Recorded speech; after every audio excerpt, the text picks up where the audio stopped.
Hello everyone, बहुत बहुत स्वागत है आप सभी का। आप देख रहे हैं यू द रियल। मैं हूं आपका अपना निजी सलाहकार अमित राज शर्मा। जैसा कि आप लोग जानते हो कि एसबीआई निफ्टी 500 इंडेक्स फंड जो कि एक ओपन एंडेड इक्विटी स्कीम्स है, जो कि अपने बेंचमार्क निफ्टी 500 इंडेक्स को फॉलो करता है। जब ये न्यू फंड ऑफरिंग था तब हम इसके लिए वीडियो लेकर के आए थे और इस वीडियो में हमने इसके बेंचमार्क जो कि निफ्टी 500 इंडेक्स है के बारे में बताया था। तो ये वीडियो आप देख लेना अगर आप इसके बेंचमार्क के बारे में जानना चाहते हैं। आपको पता ही है कि एसबीआई निफ्टी 500 इंडेक्स फंड 30 सितंबर 2024 को कंपनी लेकर के आई थी। रेगुलर और डायरेक्ट दो ऑप्शंस आपको इसमें मिल जाते हैं। फेस वैल्यू एनएवी का 10 रुपए रखा गया था उस टाइम पे। रेगुलर का मतलब होता है कि किसी थर्ड पार्टी सोर्स के थ्रू इन्वेस्ट करो, डायरेक्ट का मतलब होता है म्यूचुअल फंड प्लेटफॉर्म से डायरेक्ट।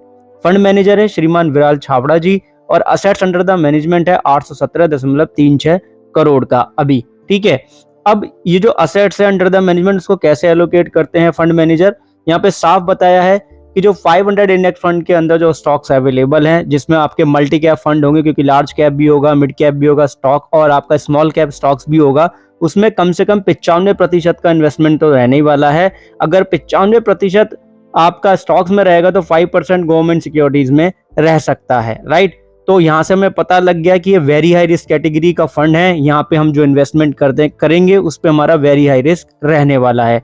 सेक्टर एलोकेशन को समझ ले हम इस फंड के, तो फाइनेंशियल सर्विसेज सेक्टर में असेट्स अंडर द मैनेजमेंट का 29.02% एलोकेटेड है। आईटी सेक्टर यानी कि इंफॉर्मेशन टेक्नोलॉजी सेक्टर में 9.64% असेट्स अंडर द मैनेजमेंट का। Oil gas and consumable fuels में 7.82% असेट्स अंडर द मैनेजमेंट का एलोकेटेड है। फास्ट मूविंग कंज्यूमर गुड्स में 7.09%, ऑटोमोबाइल एंड ऑटो कंपोनेंट्स में 6.99% असेट्स अंडर द मैनेजमेंट का एलोकेटेड है।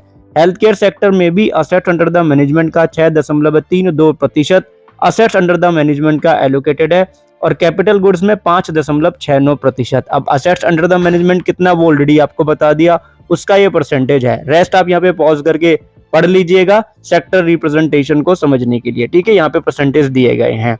बात आती है टॉप 10 होल्डिंग्स की, तो जो टॉप 10 कंपनीज है यहाँ पे वो एचडीएफसी बैंक लिमिटेड है, जो कि असेट्स अंडर द मैनेजमेंट का 7.09% एलोकेटेड है। आईसीआईसीआई बैंक लिमिटेड में 4.91%, रिलायंस इंडस्ट्री लिमिटेड में 4.87% असेट्स अंडर द मैनेजमेंट का एलोकेटेड है। इन्फोसिस लिमिटेड में 3.41% असेट्स अंडर द मैनेजमेंट का, और जो आपका आईटीसी लिमिटेड है उसमें 2.45% असेट्स अंडर द मैनेजमेंट का एलोकेटेड है। भारतीय एयरटेल लिमिटेड में 2.33% असेट्स अंडर द मैनेजमेंट का एलोकेटेड है। लैंसर एंड टोबो लिमिटेड में 2.30%, टाटा कंसल्टेंसी सर्विसेज लिमिटेड में 2.19%। एयूएम लिखा ना ऊपर, परसेंटेज ऑफ टोटल एयूएम, उसका मतलब है असेट अंडर द मैनेजमेंट का परसेंटेज ये लिखा हुआ है। एक्सिस बैंक लिमिटेड में 1.78%, स्टेट बैंक ऑफ इंडिया में 1.70%।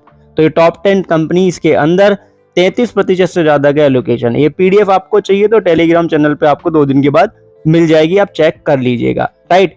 अब यहाँ पे बात आती है एसबीआई निफ्टी 500 इंडेक्स फंड के चार्जेस के बारे में। तो रेगुलर ऑप्शन को चुनेंगे तो 0.88% सालाना एक्सपेंस रेशो लागू होगा, और डायरेक्ट ऑप्शन को चुनेंगे तो 0.38% जो टोटल फंड होता है ना उस पे ये लग जाता है।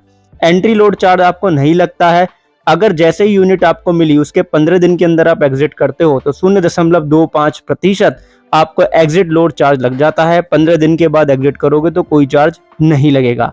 एसबीआई निफ्टी 500 इंडेक्स फंड में एप्लीकेबल जो टैक्सेस हैं, पहला है यहाँ पे short term capital gain tax, जो भी कब लगता है ये जब लगेगा जब 1 साल के अंदर आप एग्जिट करते हो, जो भी गेन होगा उसका 20% लग जाएगा। Long term capital gain tax जब लगता है जब आप 1 साल के बाद एग्जिट करते हो और आपका सालाना गेन 1.25 लाख रुपए से ज्यादा का हो, तो 12.5% का long term capital gain tax लग जाता है। अब देखिए, जब आप एसबीआई म्यूचुअल फंड की एप्लीकेशन में आप जाते हो तो आपको डायरेक्टली एनएवी के बारे में पता लग जाता है कि 9 रुपए 10 पैसे से भी कम का इसका एनएवी हो गया, जिसका फेस वैल्यू 10 रुपए का था।